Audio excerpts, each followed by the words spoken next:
Want to thank everybody for joining us today for this crop insurance update for the 2021 growing season. My name is Sean Wade, and I'm Director of Policy Analysis and Research for Plains Cotton Growers here in Lubbock, Texas. Today's presentation will cover some of the basics about the federal crop insurance program and also some of the interactions that we can see between crop insurance and our FSA offered programs, such as ARC and PLC. I would encourage everybody to take notes and jot down any questions that you may have as you listen. And you would also be encouraged to type your name and your questions into the chat box as we go along. We'll monitor that chat and work to answer all of your questions during the Q&A that follows. I would also note that we have a more detailed version of this PowerPoint presentation with additional information and examples available for you to download on the Plains Cotton Growers website. So please take advantage of that resource to get some additional information beyond what we discuss during the process of our PowerPoint presentation today. We've got a lot to cover, so we're going to briefly run down some of the types of policies and insurance components that we need to keep in mind as we make decisions, and then also spend a little bit more time on some of the adjustment mechanisms and endorsements that we can utilize to extend coverages under our crop insurance policies. Then we will wrap up today with just a brief review of some of the interactions that do exist between the federal crop insurance program and our USDA Farm Service Agency offerings, such as ARC and PLC. Policy types, we'll briefly discuss two main types. First being the Stacked Income Protection Program, which is a cotton-only policy. I mentioned it because you can buy it as a standalone product instead of as an endorsement, but the endorsement route is its most common use amongst producers. Stacks is a countywide product, and we will discuss that in a little bit more detail when we get to the discussion of endorsements at the end of the presentation. The other types of policies that I would highlight are the yield protection and revenue protection type policies. As you can see, we have three types of policies here listed. First being yield protection that provides against yield losses due to natural causes such as drought or hail. This yield protection policy is one of the basic policies that we utilize the most out here on the plains. And then the other being revenue protection and its associated revenue policy with the harvest price exclusion, slightly different flavor of a revenue protection policy of insurance. The revenue protection plans do provide protection against revenue losses for growers. And those revenue losses can be created by either yield or price declines compared to our revenue guarantee that we are insuring. These two main types of policies share a lot of underlying policy language, and that is found in the common crop insurance provisions and is helpful in the fact that it provides some continuity in language between the policies and makes it a little bit easier for producers to understand how those policies are operating. FCIC, or the Federal Crop Insurance Program, does offer some other types of policies. They offer group risk type policies under the area risk protection insurance plans, as well as specialty products such as annual forage. All of the federal crop insurance offerings are provided with some level of premium subsidy. So it is something that the government is supportive of from that standpoint. It is good for producers that have questions about these other types of products to go ahead and contact their crop insurance agent or insured approved insurance provider, their AIP, to get more information about how those products may work with their operations. Our AIPs also provide some insurance on the private as a private product. One of the most common types from our AIPs in these private products are the crop hail policies, but they do offer a broad range of other types of policies at times that producers can look into. Our private products are not subsidized, and so producers are going to be incurring a higher level of premium to purchase some of those plans, but certainly some of them are very affordable and of of great value to the grower. Again, contact your AIP for any information about either private or FCIC offered products outside of the basic yield or revenue plans that we're going to discuss today. Our discussion of crop insurance is going to begin with a review of some of the important dates that we have within the program. Sales closing is one of those most important dates that we need to look at because it is the date by which we make all of our underlying policy selections. And this is the time when we decide, what our insurance programs are going to look like for the coming year. Please note that any decisions you make at the sales closing time regarding your policy are considered basically to be continuous elections, meaning they will stay active on your policy until you notify your agent or AIP that you want them to be changed or removed. This includes any endorsements or any policy mechanisms that you want to activate under your plan of insurance. As we discuss sales closing dates, I think graphically is a good way to do that. Focusing on the high plains of Texas for most of this presentation, we will begin discussing the sales closing dates for our region. As you can see highlighted in yellow, we have a March the 15th sales closing date here on the high plains, as well as for any of those counties on the map shaded in green. You can see that there are other sales closing dates in different parts of the state that correspond with their more slightly earlier growing seasons.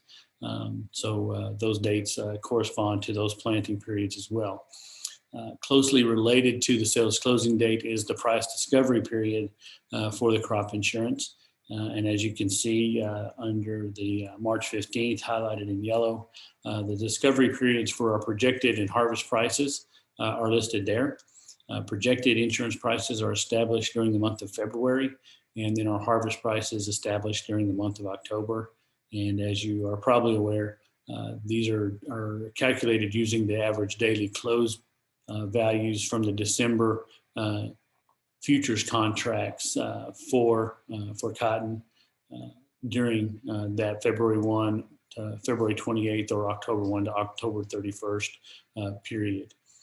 So we're about halfway through the discovery period as of the date of this meeting. And after this presentation, we can discuss where that projected price calculation is sitting about halfway through our discovery period. After sales closing, another important date for us to consider is the final plant date. Again, this is a date that is important because it's the time by which we need to have our crops planted in order for our crop insurance policies to become fully in force. As you can see on the high plains of Texas, we have multiple final planting dates, the earliest being May the 31st up in the upper panhandle and along the New Mexico border, that light lime green kind of color. And then the slightly darker shade of green in the middle would indicate our June the 5th counties. And then below that, again, it's just a very modest, slightly darker color of green for our June the 10th counties. And those counties in the June 10th window also include, for instance, Dawson, Lynn, Garza, Martin, Howard, those counties. Gaines, Terry, Lubbock, Crosby, up towards Floyd County. Those are counties that would be in the June the 5th final planting date group. There are some areas that have different dates for irrigated and non-irrigated. As you can see by the map, the only differences between irrigated and non-irrigated exist in the state of Oklahoma. And so here in Texas, we do not have any final planting dates that are differentiated by the practice of the crop. After our final planting dates have been reached, we have our late planting periods. All crops or most crops are provided a late planting period after the final planting date that would allow producers to plant a crop for the first time and still receive a level or a percentage of their coverage that would have been applicable under their policy. coverage for crops that are planted for the first time during a late planting period is reduced by 1% per day for every day after the final plant date that they are reported as being planted. These late planting periods are not terribly long, but in Texas, New Mexico, and Oklahoma, but most specifically all of our Texas counties, we have a 7-day late planting period. And then in other parts of the Cotton Belt, including Kansas, they have a 15-day late planting period. So we look for that 7-day late planting period here on the High Plains year in, year out. The last date to discuss is our acreage reporting date. Again, due to the differences in production timing during the year in different parts of our state, we have different acreage reporting dates. The early date being May the 15th down in South Texas in that red shaded area. And then the rest of Texas, Kansas and Oklahoma, New Mexico would have a July the 15th acreage reporting date. Acreage reporting is the day that is important because it's when we report our acres to the crop insurance program and our policies then become effective. Producers may report their acres prior to July the 15th, and often we will see that happen when a producer incurs an insurable loss prior to July the 15th and needs to go ahead and initiate a claim process. Please note that once an acreage report is provided, either on July the 15th or earlier in the event of an earlier claim that needs to be filed, all of the information that is required within that acreage report needs to be provided at that time. Acreage reports generally are not revised after they are filed and must include all of the pertinent information necessary, including any notifications required by the Farm Bill regarding a farm status relative to any election or enrollment in a USDA FSA program, such as ARC or PLC. Next, we'll briefly review some of the different options we have within our policies for establishing coverage. The first is the coverage level decision. As you can see, our yield and revenue plans of insurance are typically offered between 50% and 85% levels at 100% of the projected price. You can select those different coverage levels in 5% increments. And this is the way it's been, I think, since the beginning of the program. For some of the newer products, such as Stax, you can see that Stax is offered in a band between 70 and 90%, and you can modify the extent of that coverage band in increments of 5%, either up or down from the top or the bottom. And then the area risk plans, you can see you have various trigger levels that you can choose for when those policies would begin to trigger indemnities. And those range between 90 and 70% as well.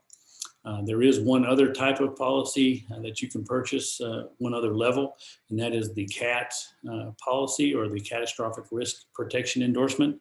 You can see it's only offered for yield protection policies, this level, and it provides a very low level of coverage, equal to 50% of the producer's approved APH and 55% of the projected insurance price.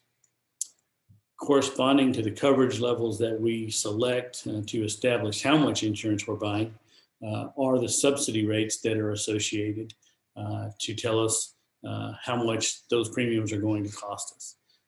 Subsidy amounts vary at the different coverage levels, and you can see for our yield and revenue buy-up plans of insurance at the basic and optional unit level, subsidies range between 67 and 38%, 67% subsidy at the 50% coverage level to a low of 38% subsidy at the 85% level.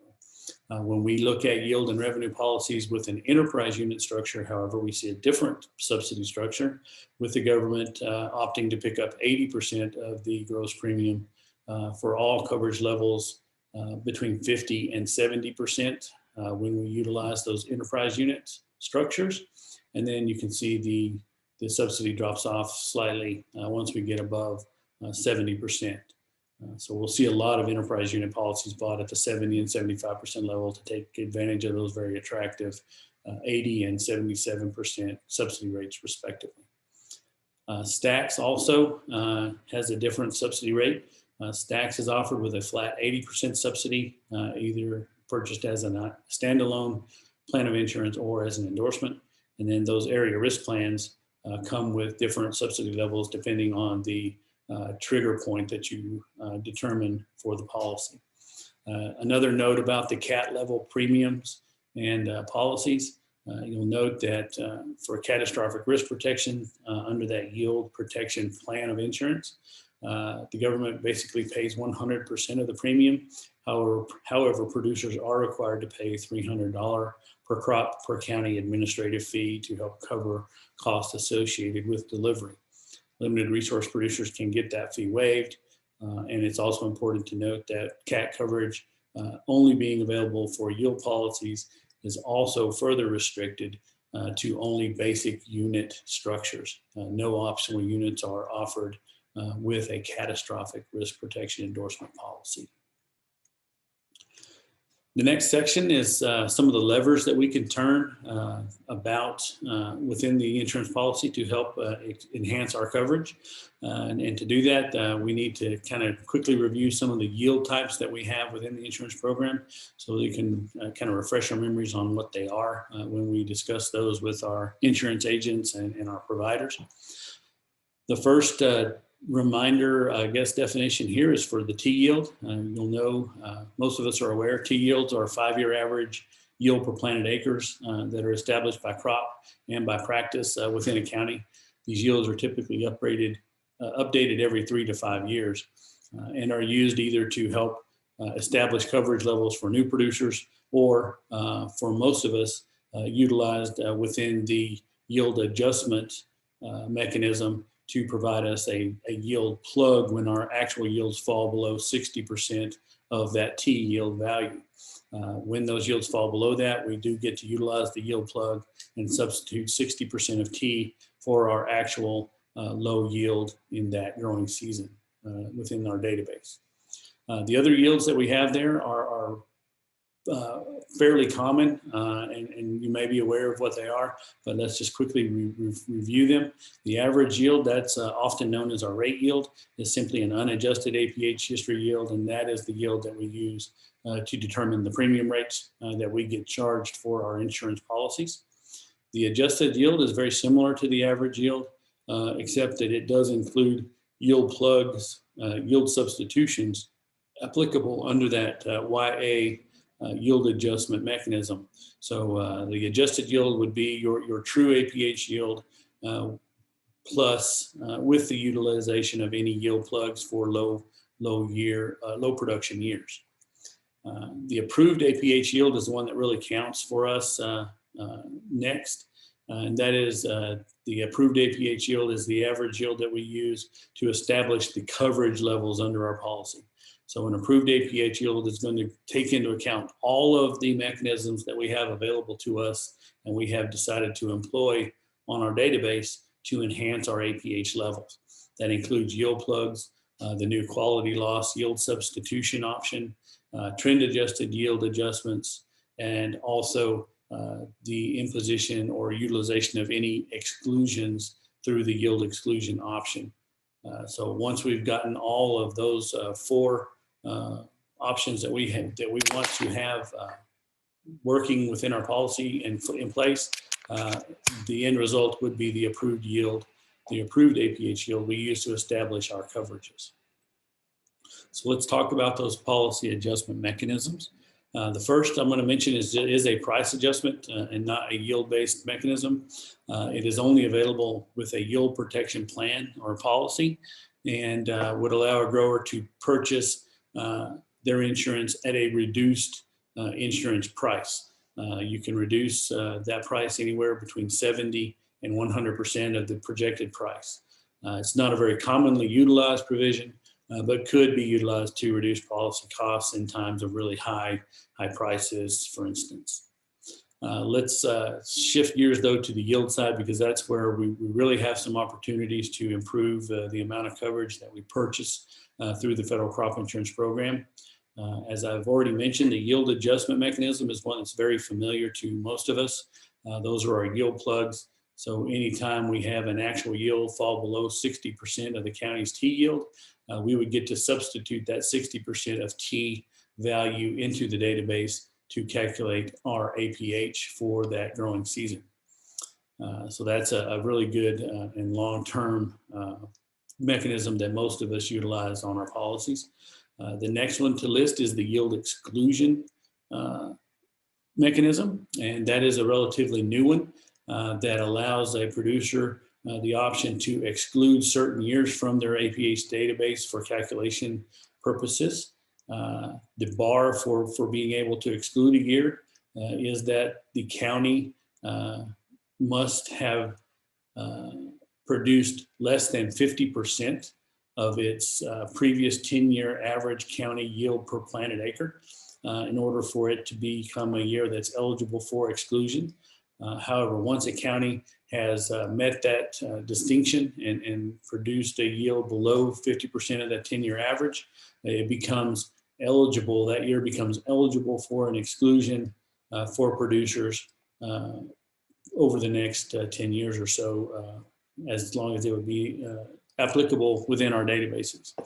So when a county meets that distinction and becomes eligible for the exclusion, it's a primary county, and then any producer in that county can exclude that yield. Also, as a function of the policy, yield exclusion, that exclusion would also extend to producers in contiguous counties. So once a county meets the threshold and becomes a primary county for exclusion purposes, all counties that are contiguous to that county and touch that county would also be eligible to drop that same year. So it's an area-wide type impact when a county meets that exclusion threshold. One thing to note about yield exclusion, there's a lot of confusion about it initially when it was first offered.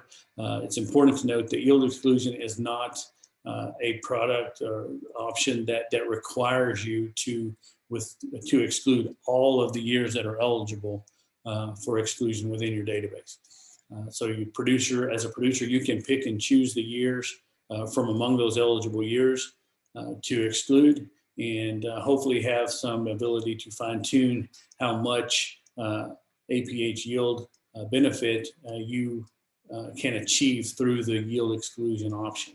So I would encourage you to really look at your databases and pick and choose those years carefully so that you get the maximum benefit, or at least the benefit level that you are really aiming for through the yield exclusion process. Another adjustment mechanism are trend adjusted yields. A lot of producers have the TA yields active on their policy, and this is an adjustment that is designed to help upgrade our APH databases to reflect increases in productivity over time.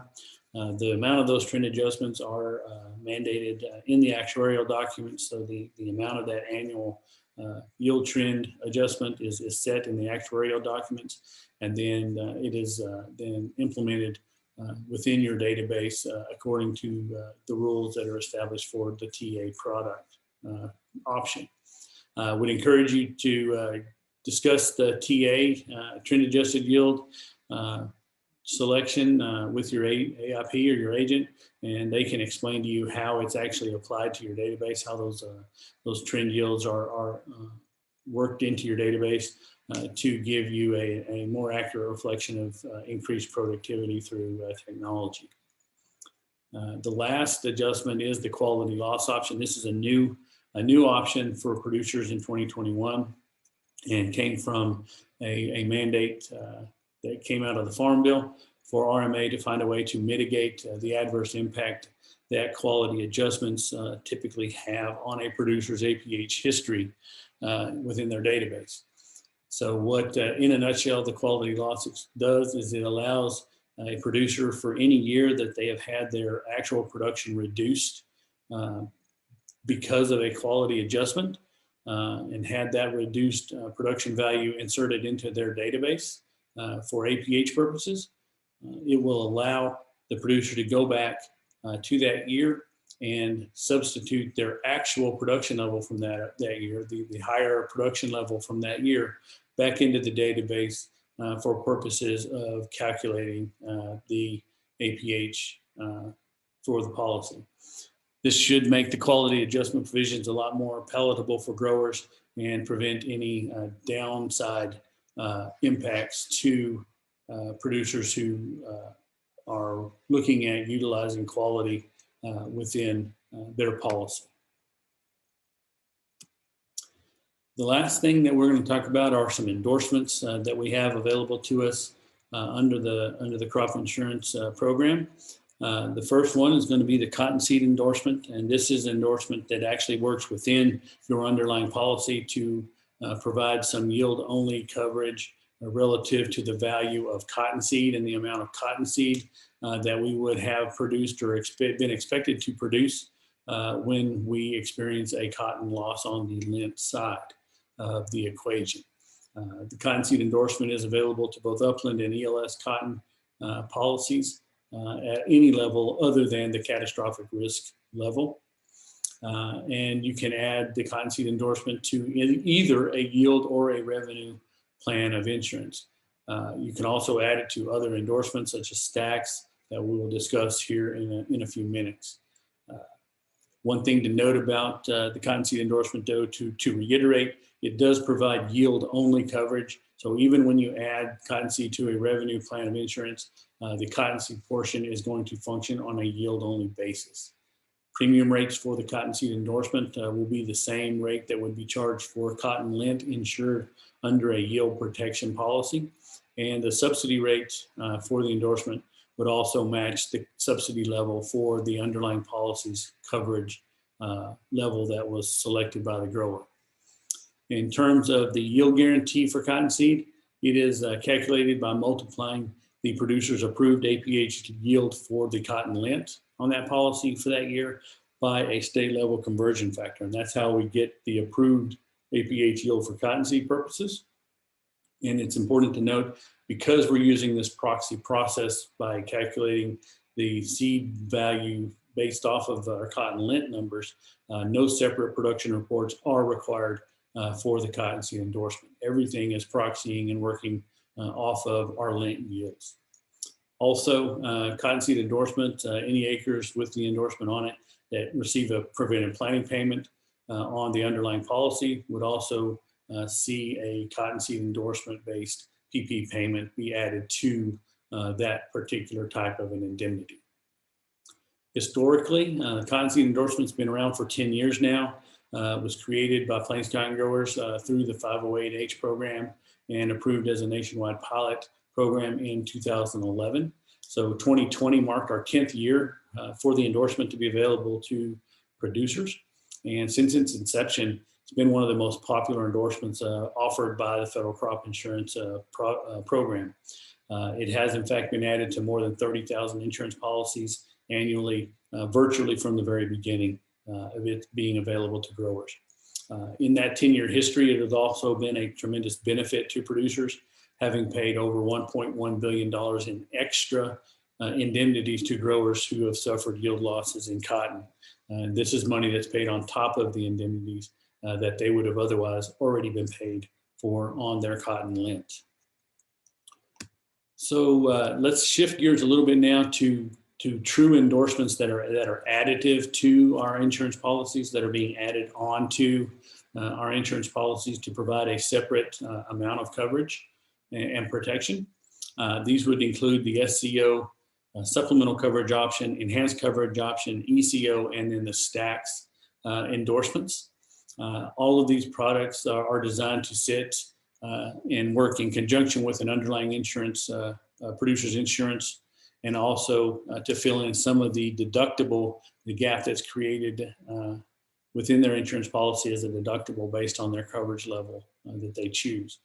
To have SCO, ECO, or stacks on a policy, we must make that information known to our AIPs by sales closing date. And remember that once you put any of these endorsements on your policy, they are going to be a continuous election. So they're going to stay on that policy and have the potential to attach under the right circumstances each year from that point on. So if you want to remove them or ensure that you don't have those inadvertently attached to any acreages, you would need to make that decision by sales closing date each year.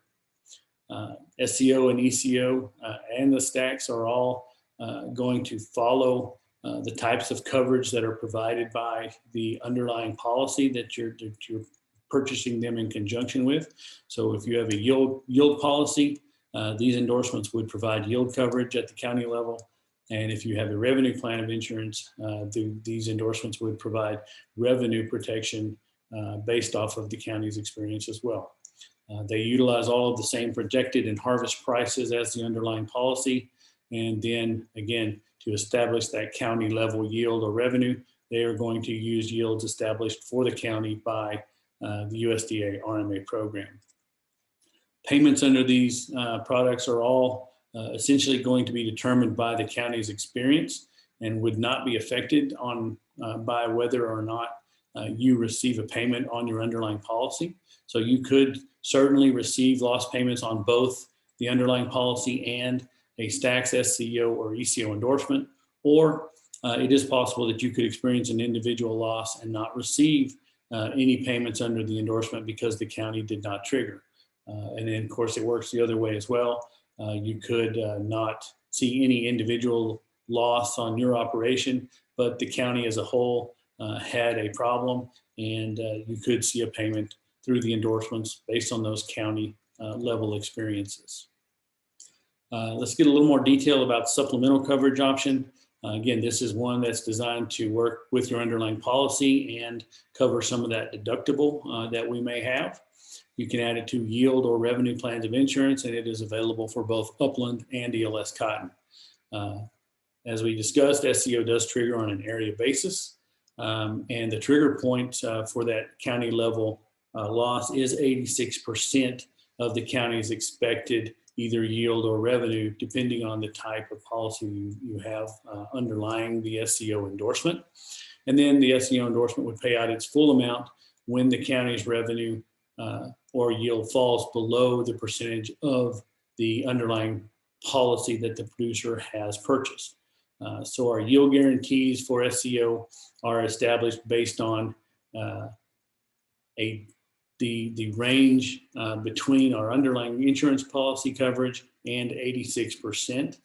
So a producer with a 60% insurance policy, for instance, would have an SCO guarantee that is equal to 26% of a range. And then the amount of your guarantee is discovered by multiplying that 26% range, or that band of coverage, that percentage band of coverage under SCO, by your individual yield or revenue expectations through the underlying policy. So even though SCO is triggering based on the county's experience and the county's yield levels, once a loss is triggered, the percentage of that loss is then calculated, and an indemnity payment is made by multiplying that county loss percentage by the SCO guarantee that was calculated using your coverage band multiplied by your expected yield or revenue for the underlying policy. So it does translate that county level loss into a loss that's based on your expected yield or insurance policy.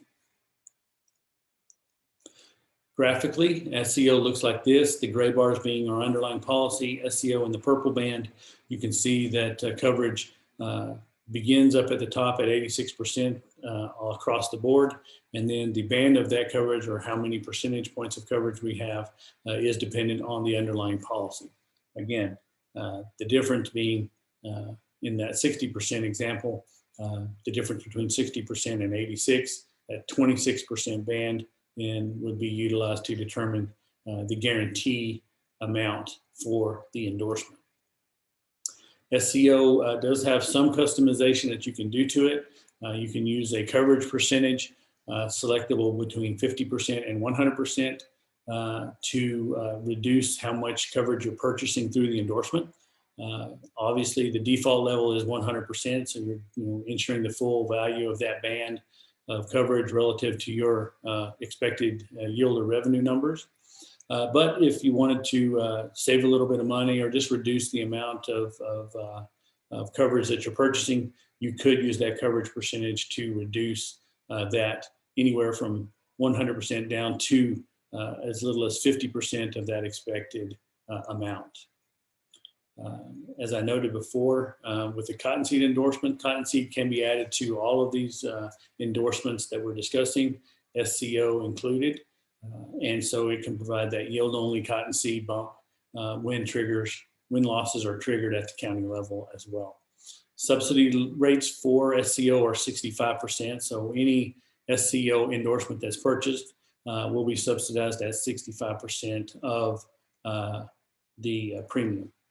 So growers are only going to be paying 35% of that gross amount. There is one interaction with SCO relative to the FSA programs, that being any farm number that has an election for the agriculture risk coverage program would be prohibited from buying SCO on the acres within that farm number. And if you were to inadvertently report the status of that election incorrectly to RMA when SCO was listed on your policy, such that it made the SCO endorsement attach, and subsequent to that, RMA found out that you had actually elected ARC through the FSA side of the equation, you would have that SCO coverage removed or canceled, and then you would also pay a penalty equal to 20% of the SCO premium to cover administrative costs incurred because of that misreporting. Good news, though, is that even if that were to occur, your underlying policy would be unaffected and still be there to provide you your insurance protection as expected. The next endorsement is the enhanced coverage option. It is almost identical to SCO, just differing mainly in the way that it provides a range of coverage. It is calculated, the coverage for the guarantee and indemnity payments and everything are calculated exactly like SCO, translating that percentage of loss at the county level back to your expected yield or revenue numbers. But again, it's a slightly different product in that it is specifically designed to actually work in conjunction. Work in conjunction with the SCO product. So it is designed to sit on top of SCO and provide a narrow band of coverage up above that 86% trigger point for SCO. With ECO, you can choose either a 95 or a 90% county-based trigger, and then the coverage band extends from that trigger point down to 86%. So when ECO is in place, we're looking at coverage bands of either 9% or 4%, again, and the guarantee being translated against your individual yield or revenue expectation. Now, when it comes to looking at that graphically, here's what ECO looks like. Again, gray being our underlying policy, pink being either SCO coverage if SCO is in effect, or a coverage band or a band where there is no coverage available if there's no SCO on the policy. The purple would be the ECO coverage bands, either the full range of that purple at 9% or the reduced number from 90% down to 86, so that 4% band. And again, it just sits on top of where the SCO would have otherwise started. ECO, like its counterpart, is available for both ELS and upland cotton, and you can put the cottonseed endorsement on it. Cost-wise, subsidies for ECO vary dependent on the type of coverage that you have. If it's added to a yield protection plan, then the subsidy rate would be 51%. If added to a revenue coverage plan, you would see that subsidy rate be 44%. One thing to note in regards to limitations on ECO, ECO coverage is not affected in any way by your participation in the ARC program over on the FSA side. And so you can buy ECO regardless of your farm program selections at the FSA office. There are some limitations though, and that is primarily that ECO cannot be added in a couple of instances. You cannot have ECO on any acres that are insured with stacks. And likewise, you would also not be able to elect ECO on any acres insured under margin protection or an area risk plan of insurance, or on any policy that has either yield or revenue coverage and also has the hurricane insurance protection wind index endorsement added to it. So that's an important consideration for our friends down in South Texas that are more prone to having that hurricane endorsement added to their policies. They may have instances then that ECO is not available to them. Our last endorsement is the stacked income protection plan that we discussed a little bit earlier. Like ECO and SCO, it does provide coverage on a county basis. And it differs only in the fact that it's one, a cotton specific product, and two, you could purchase it as a standalone product or as an endorsement, depending on your situation. Limitations for stacks on the FSA side are that you cannot have stacks on any FSA farm number, any acres on any FSA farm number that is enrolled in either the ARC or the PLC programs through FSA. So when we enroll and sign those contracts at FSA for ARC or PLC, we would then be prohibited from buying stacks on those acres. Incorrectly reporting the status of those acres to insurance to the extent that stacks would attach to your policy when it shouldn't have would mean the cancellation of that stacks policy and the insured being charged a penalty equal to 60% of the premium that would otherwise be due. So detail-wise, stacks is, again, an area-wide insurance product that operates at the county level on either an irrigated or a dryland basis. And stacks is offered on the practice basis wherever it is possible to do so, and does not offer any individual farmer producer coverage. As far as the type of coverage provided by stacks, that is, again, determined by the underlying policy. So when you have a yield protection plan and put stacks endorsement on it, you are going to have county yield-based protection. And when you add it to a revenue plan, you're going to have a revenue-based coverage. Triggering an indemnity with stacks is relative then to the county's average yield or revenue falling below the expected county yield or revenue for that season.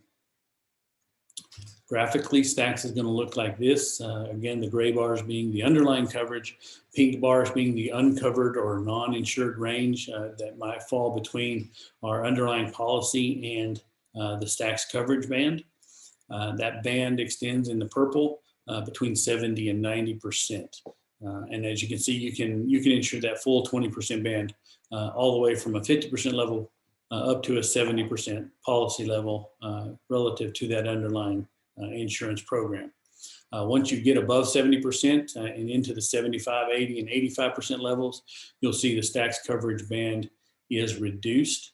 And that is primarily because even though the coverage band for stacks can stretch from 70 to 90, that lower band of stacks coverage may not overlap the coverage level of any other insurance policy on that same acre. You may also adjust on your own the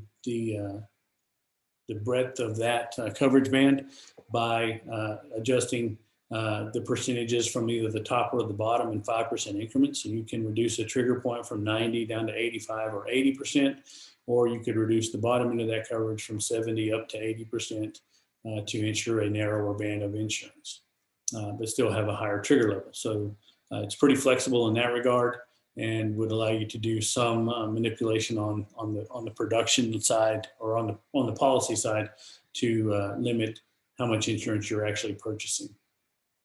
One other note is that from an irrigated and dryland standpoint, some producers have indicated an interest in putting the stacks endorsement on only one practice or the other from an acreage standpoint.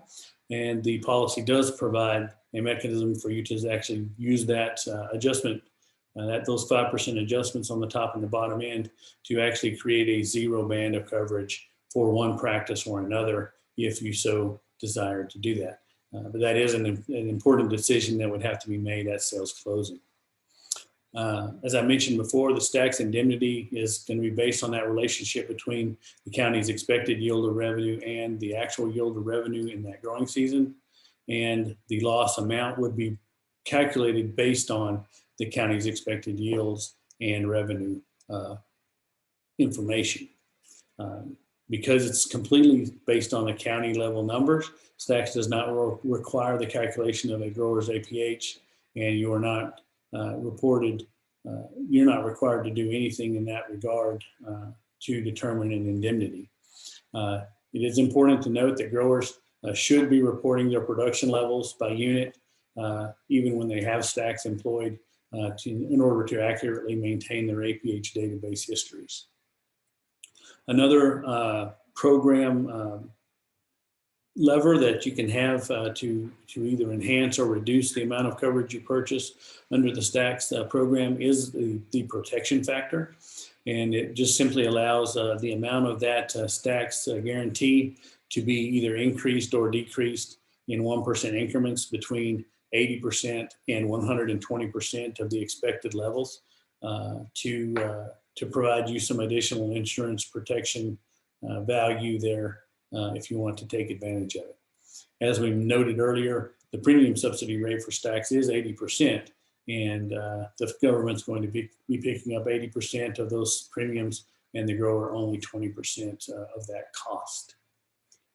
So let's wrap things up with a quick just discussion of some of the interactions that we've briefly touched on during the discussion about SCO, ECO, and Stacks. As you know, Congress has linked participation in a lot of programs to insurance in the past, and we need to be very aware of those interactions and how they may impact you. Of probably most recent importance to us is the Wildfire Hurricane Indemnity Program with the WIP Plus program. Many of our producers received benefits under WIP Plus for 2018 or 2019, and by virtue of receiving those benefits are required by the government to purchase federal crop insurance at a minimum 60% level for 2 years after receiving that benefit. Those 2 years would either be the 2021 and 2022 growing seasons, or if they skip 2021, they would then be required to maintain that 60% coverage in 2022 and 2023. When it comes to the other FSA programs that we need to be aware of in relation to crop insurance, those are the ARC and PLC programs. And as we mentioned, there are some limitations that you need to be aware of when it comes to crop insurance with these programs. Any producers who elect the ARC, the ARC program on a commodity base acre, including seed cotton, would be prohibited from purchasing the SCO endorsement on those farm numbers. So on any acres within a farm number that has an ARC program election, that means no SCO coverage. From a seed cotton perspective, it's a little bit different in that producers who have enrolled and signed contracts in a seed cotton base acre in either ARC or PLC. So once you sign that contract, you would then be prohibited from purchasing the Stacked Income Protection Program endorsement on the acres within that farm number. There are some allowances though as well. Seed cotton and other commodity crop bases that have been enrolled in the price loss coverage program may still be eligible to purchase the supplemental coverage or SCO endorsement if it's on their policy on that farm during that same year. And then also for all covered commodities, including seed cotton, anybody that has the enhanced coverage option endorsement on a policy and did in fact enroll in either ARC or PLC would still be able to purchase ECO on those acres, keeping in mind the other more specific exclusions related to ECO that I mentioned earlier. So, for cotton specifically, Stacks and SCO will only attach on acres on farm numbers that are not prohibited by one of the exclusions below. So Stacks can only attach on a farm after you notify RMA when you file your acreage report that you have not enrolled in either ARC or PLC. Okay, so you have to report to RMA accurately that you did not enroll in ARC or PLC for that program year. And if Stax is on your policy, then it can attach. On the SCO side, SCO would attach on a farm only after you've notified RMA in your acreage report that you did not elect the ARC program for any farm number for that year. So we just need to keep in mind, that when we elect ARC, we would be prohibited from SCO. And if we enroll in either ARC or PLC, we could be prohibited from purchasing that Stax endorsement as well. One thing to note is if you happen to make a PLC program election for seed cotton, then you had both Stax and SCO on your policy. Technically speaking, those acres would be eligible for both of those endorsements, other than the fact that the crop insurance rules say that you can only have one of those policies in effect on an acre during the same growing season. So if that were to be the case, we had both SCO and Stax on our policy, and we chose PLC but did not enroll in the program. We had an election for PLC but did not enroll on those seed cotton acres. Then with Stax and SCO on the policy, we would be required to notify our AIP which farm numbers would have Stax attached to them and which farm numbers or acres would then be having SCO attached to them. So we would be able to choose which of those products gets attached to which acres, but one of them would attach one way or the other. Again, this is a selection that's made by FSA farm number, and the only restriction being that you just can't have both of those products in place on the same acreage in the same year. So, the FSA program has some important dates that are really lining up well with our crop insurance dates these days. The March 15th enrollment deadline for ARC and PLC for the 2021 through 2023 program years is going to be matching up with our sales closing dates here on the High Plains, that sales closing date of March 15th. And then acreage certification dates at the FSA office are also going to correspond with our acreage reporting dates for insurance purposes on July the 15th. And that would be applicable for all spring seeded crops, including cotton, when it comes to acreage certification at the FSA office. Would note that you can report or certify your acres prior to July the 15th if circumstances mandate that, but be sure that you're reporting all the information you need to both FSA and your insurance provider at that time. The last date is September 30th. This is the contract ending date for the federal fiscal year, or it corresponds with the end of the federal fiscal year. And when we look at the ARC and PLC handbook, we see that a producer of an enrolled covered commodity or ARC contract may withdraw from a contract at any time by the end of the contract period, which is established by that contract end date of September 30th. And simply what that means is that if we happen to sign an enrollment contract for ARC or PLC at the FSA office, as a producer, we do have the ability, as long as everybody on the farm is in agreement to do so, that we do have an ability to notify the Farm Service Agency in written form that we would like to end that contract for that commodity. And then FSA would allow that contract to be withdrawn. This is important, especially as we look ahead on how some of the programs interact, because it could give us some options later on in the season when it comes to crop insurance. And some of those considerations are that we can have Stax, SCO, or ECO on our policy in order to have them available to us if we should opt to utilize them instead of participating in FSA program options.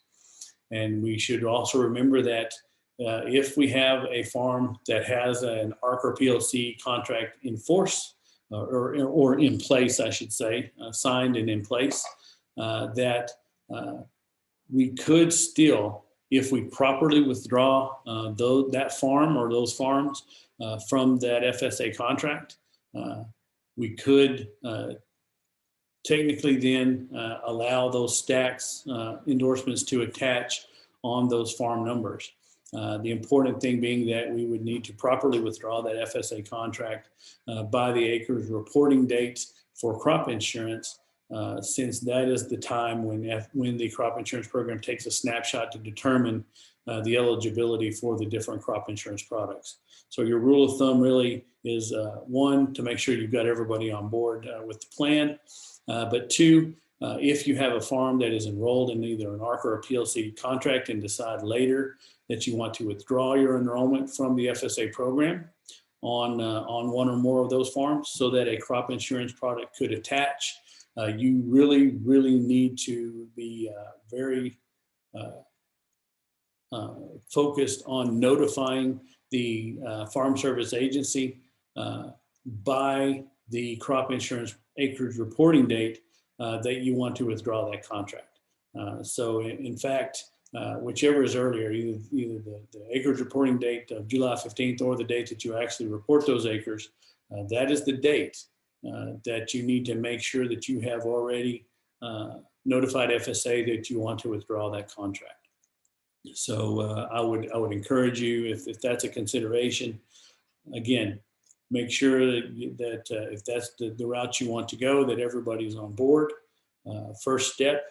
Second step would be to notify FSA of your intent to withdraw that contract, and then subsequently go ahead and report your acres to crop insurance to make sure that withdrawal has at least been placed at the time that you notify the crop insurance folks about the status of those farms relative to the ARC or PLC enrollment.